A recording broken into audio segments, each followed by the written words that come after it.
independent country, which is just 2 years old, must address all these political differences in an inclusive dialogue. Salva Kiir and Riek Machar have promised dialogue, but on the ground the situation is fast deteriorating into civil war. There are now hundreds of deaths reported.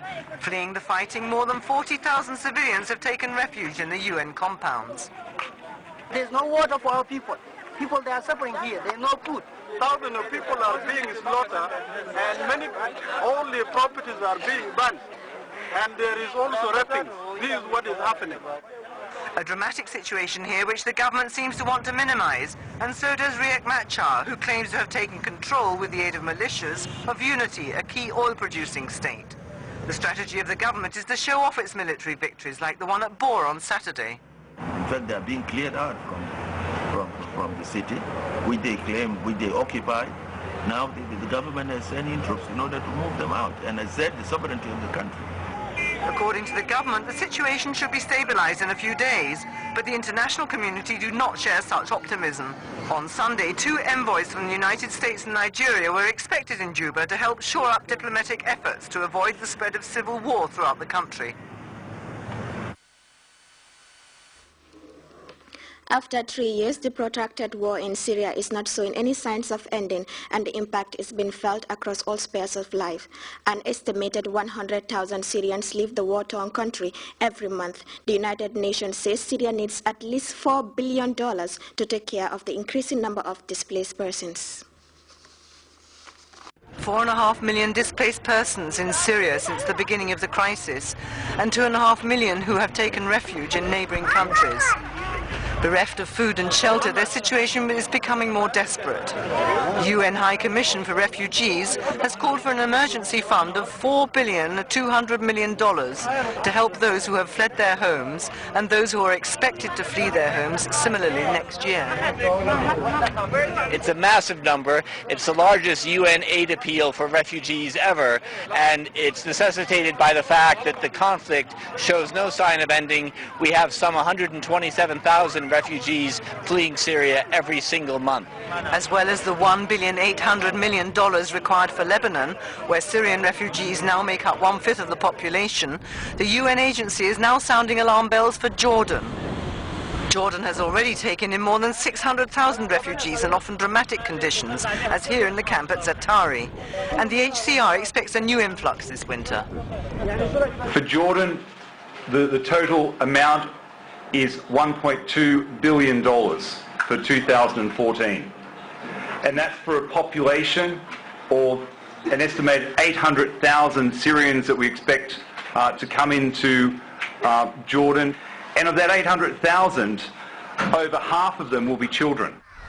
It's the same worrying situation in Turkey, where the UN has set up a regional action plan distributing clothes, blankets, electric heaters, yet they expect the number of refugees to double again in 2014. We believe that the number of Syrian refugees in Turkey may reach to 1.5 million people. We're in the process of strengthening the registration. The High Commission for Refugees is also looking for $2.5 billion to help displaced Syrians inside their country, but only when the Commission is granted access. French mining giant Areva has come under intense pressure following a dramatic protest that witnessed a staggering 2,000 people in the streets of Niamey. The protesters are angry with Areva for what is described as unhealthy practices being instituted by the mining giant. Details in this report. Some 2,000 protesters marched through the streets of Niamey on Saturday to demand greater transparency in the financial dealings between the government of Niger and the French multinational Areva.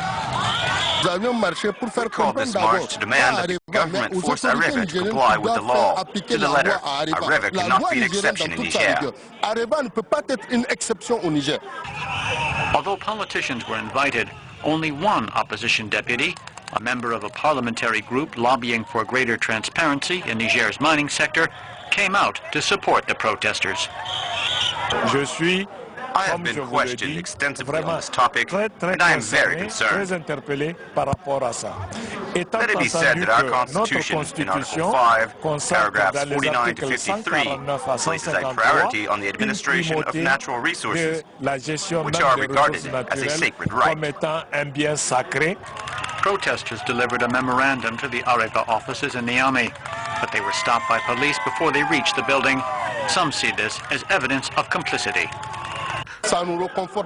This is proof that the government and Areva are dancing the tango, as we say. They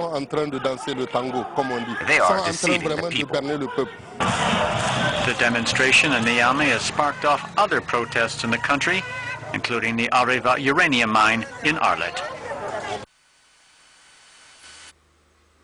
Time now to take our second break. The weather report is next.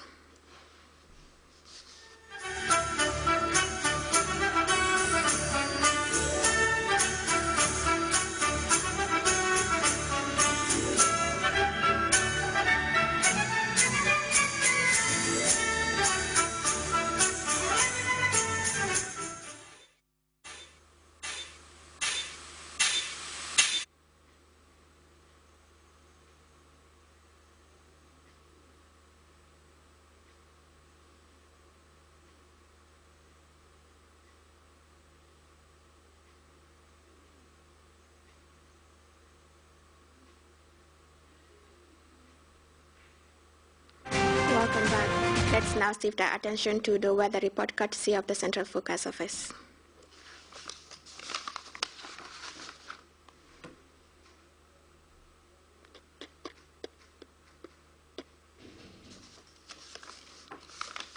Sorry, the weather will be coming in our 10 o'clock bulletin. And before we take leave of you, a quick reminder of the day's top stories. Consolidating and singling out partners with a difference. Vice President Dr. Ajay Aissatou said he pays homage to the Rotary Club of Banjul for complementing national development programs. Averting a civil war in South Sudan, Nigeria and the United States are sending envoys to Juba in a bid to douse the flames following a failed coup attempt that has witnessed several deaths. Niger says enough is enough as 2,000 protesters took to the streets in Niamey on Saturday demanding transparency from French mining giant Areva. And the United Nations says $4 billion is needed to rehabilitate 4.5 million war-weary Syrians displaced around the Middle East and beyond. Well, that was all in this edition of the news. Thanks for your time and do join us at 10 for another bulletin.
Doesn't matter where you come from, doesn't matter what you've been through.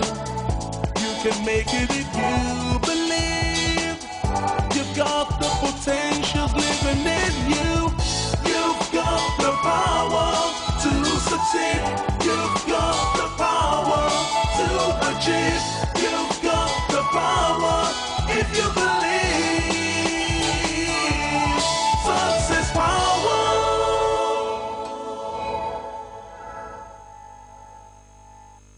Welcome to Success Power.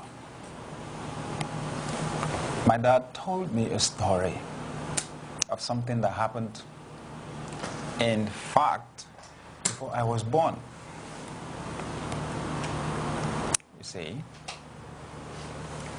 my dad went with a bucket to get water from a tap. And then he said, as he stood